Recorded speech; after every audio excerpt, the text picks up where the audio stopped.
Well, there she is, the storm tracker. We got it out today. We didn't have to drive far to find some beautiful fall color. This is C of O, and you can see what appears to be a lot of the maples, which have turned a fiery orange and red in that area. And that's what we're finding across the area right now.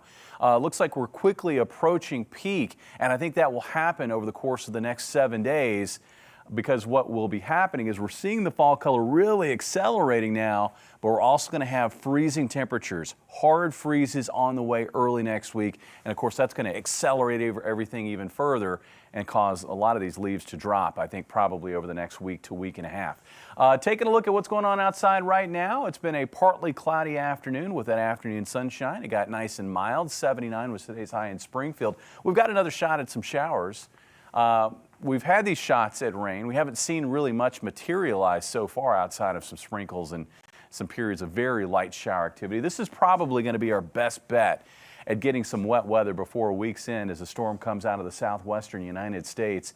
Overnight tonight, much of the night looks dry with increasing clouds this evening, and then it looks like after midnight we'll have an increasing threat for rain as that area of rain to the west spreads in, so that by 7 o'clock in the morning, many areas, at least west of Highway 63, encountering showers or sprinkles. And we're going to find that sort of on and off throughout the morning hours on Thursday. But by Thursday afternoon, the emphasis for this wet weather will shift east of Highway 65.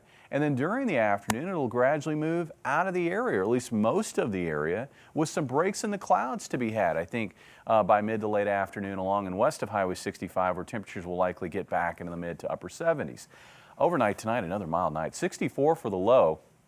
Highs tomorrow, I think coolest to the east, where we'll have highs in the low to mid 70s. Warmest to the west, where it'll be in the mid to upper 70s.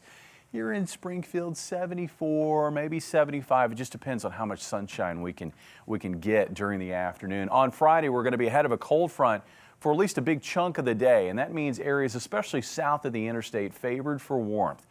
Looks like that's where we're going to have highs in the upper 70s and low 80s. In Springfield, we're going to make a run at 80 degrees, but a cold front's going to move through probably 2 to 3 o'clock in the afternoon.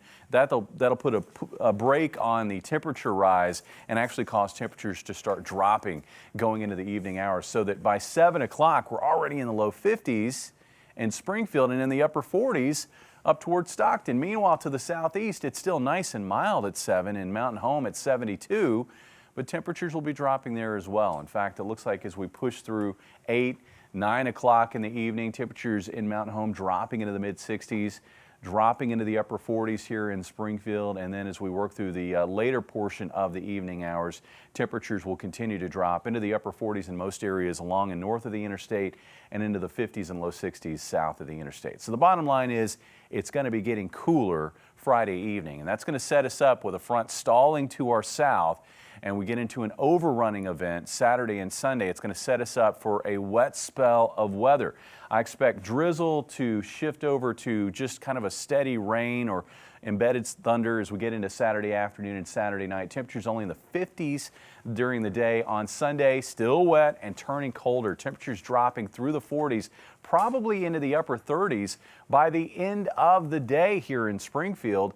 And it's going to get even colder by Monday morning. Our first freeze, widespread freeze on tap Monday morning with lows in the upper 20s, and a hard freeze expected Tuesday morning and again Wednesday morning. Guys? All right, Jamie, thank you.